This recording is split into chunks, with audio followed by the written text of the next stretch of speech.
want every side to come together to attempt to take down the 100 side. Man, they gotta We want understand, all the right? smoke. We go off the content.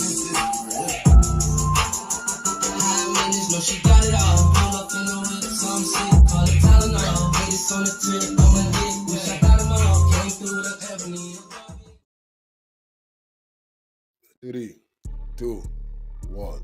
Hey there, welcome back to the channel where we keep it real. No capping. I'm your host, bringing you nothing but straight fire and authenticity. Today, we're diving into 12 rooms that I got to promote.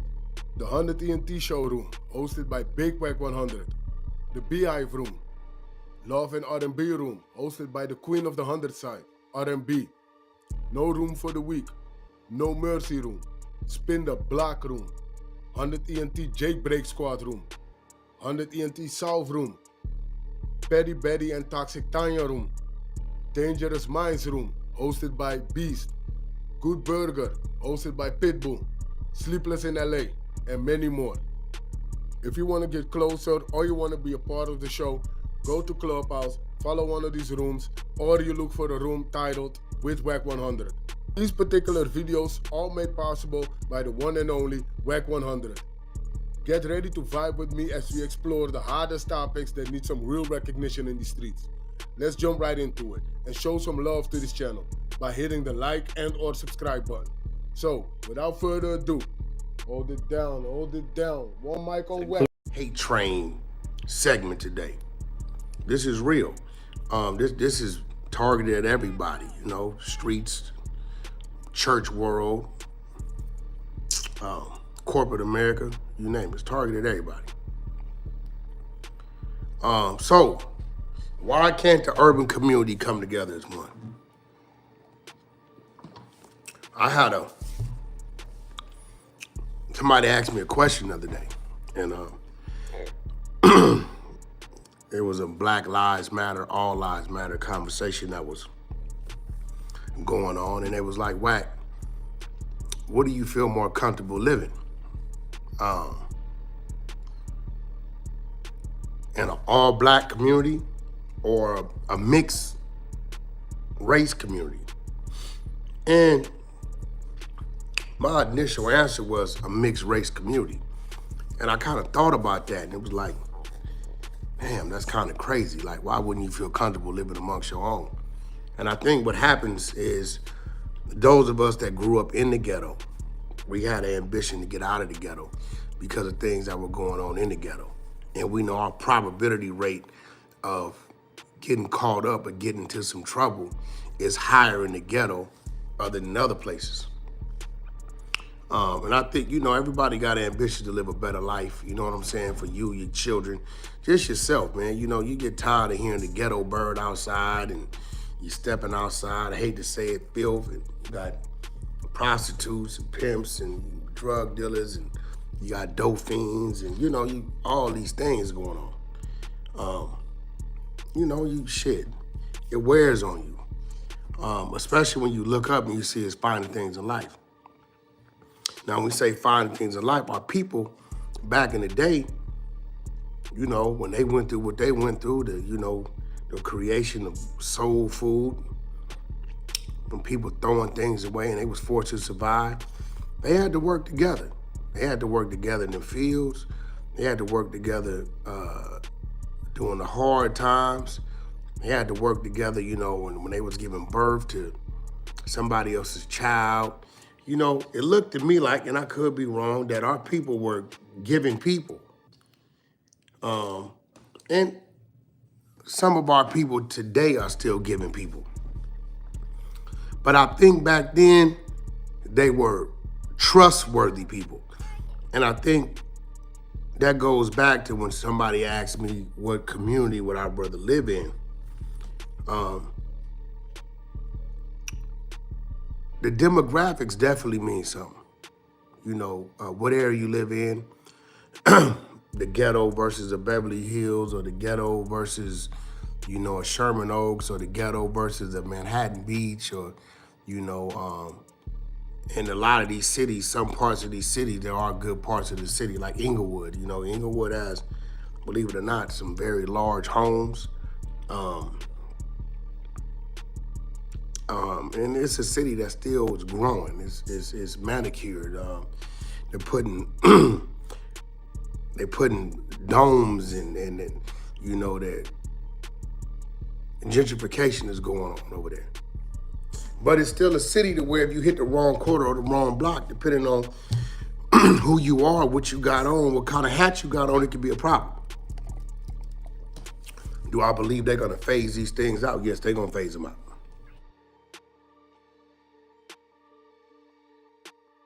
The reason I believe that the urban community can't grow together is because we don't trust one another.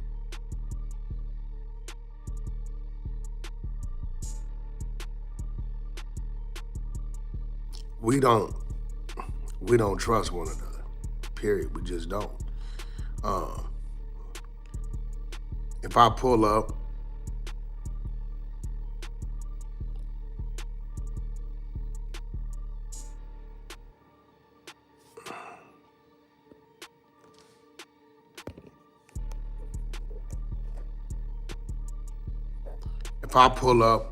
and it's a group of black men, my antennas are up. I see a group of white people, Asians, there's really no worry. And that just comes from your upbringing and people you're used to dealing with.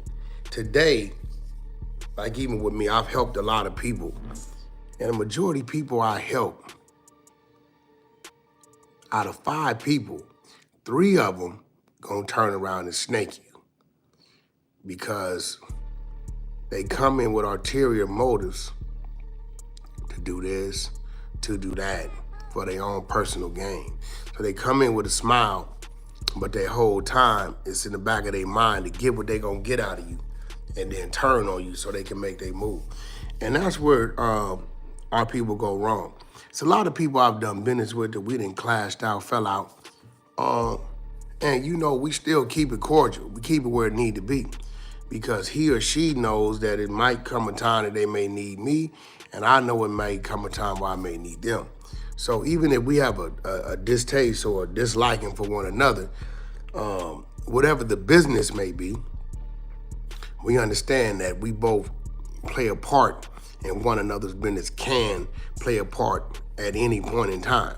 You know, I said in the meeting yesterday, and in this meeting, out of 8 things mentioned, 2 of the things I know I need somebody else for, but they business partners of mine. These are people I never burned the bridge with. I get on the phone, I call them right then, hey, you think we can make this happen? Yeah, no problem. Boom, boom, boom, boom, boom, right? Handshake, we off to phase 2 of negotiating the business. Now, yesterday, I called 607 up. 607 up and various other individuals that I think may fit this format, I think can win. You know, it's factoring in content, it's factoring in merch, it's factoring in television, it's factoring in AI, it's factoring a whole lot of things. Not only can you come in doing what you do right now, but they're going to plug into, add to when it comes to marketing and ad revenue, right? But they also offer you other things that you may want to do when it comes to movies, or you want to do a series, you got an idea, you know, to bring it to life. And they're providing the compound. The compound facility was crazy. I've never seen, Snoop has a nice one, this one is crazy. It's like 30 rooms. I mean, everything you can possibly imagine is already there. And they're like, yo, we need your expertise, your reach, your influence to bring things here that we can partner with. And we don't want to control them. We just want to enhance what they do and be a part of their growth. Great. So I sit back and I think about everybody I'm doing business with. And out of all the black people in this lane, right? It was only like academics. 607 Unc is a reach. We haven't really grown. I've never really met the brother in person. We got one discrepancy that we need to figure out, sit down and get understanding with, which that won't be hard to do. 600, which, you know, his fight now is through some of my business, right? But it's like, how many people can you trust to where you can bring them in, set them up, and then you ain't got to worry about them destroying the relationship you have to allow you to open the door for them. So you tell yourself, do you run that risk just because they black, just because they your people, just because you come from where they come from? Somebody say, Wack, why you don't go back to your community and get back? I said, for one, I'm a wolf, I'm not the sheep. Salute. I commend those that go back to their community, they get back bicycles, school supplies. You know, I commend you for doing that. And that's what you want to do. That was your thought. That's what you came up with doing it. And cool, that's just not my thought. You know, I tend to help the fathers or the mothers there so they can then turn around and get back to their kids or family members or, you know, that type of thing. Everybody does it different. You know, I'm sorry, I don't have the time to like hang out at the park all day. And I don't really see kids at the park. You know what I mean? I see hustlers and a lot of grown men. I see a bunch of people that's really not utilizing the swing sets or the overall grass area. Outside of laying a beach towel out there and shucking and driving and BSing. You know, I see a lot of open containers. You know, I see a lot of other activity. So that's not really my thing. But what my thing is this.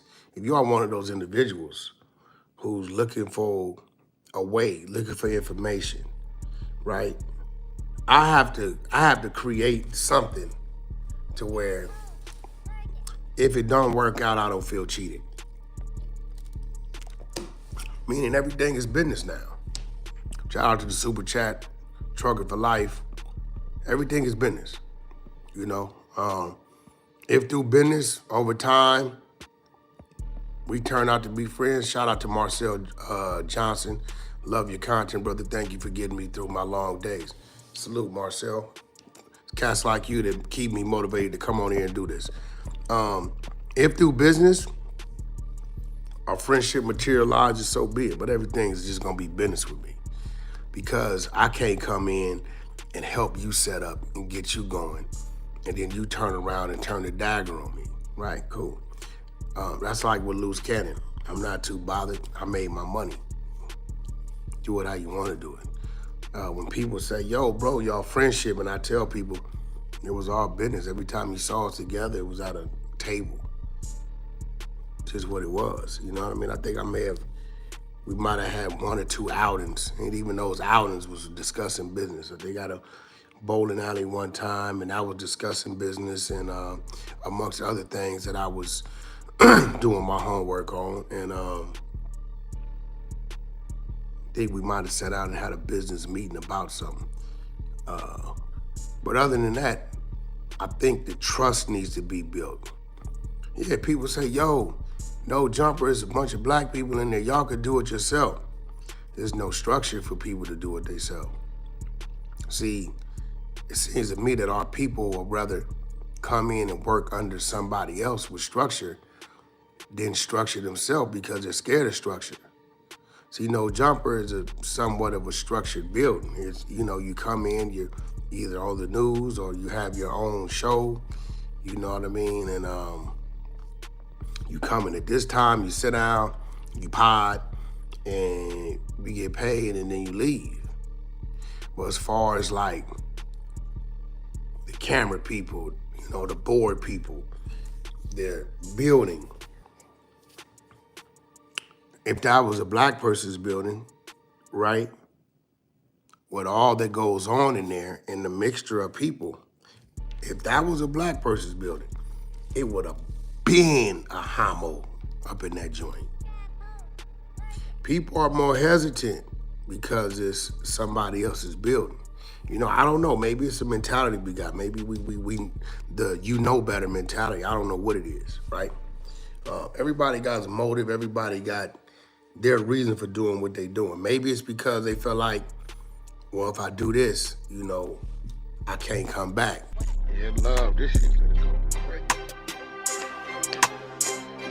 This shit finna go crazy.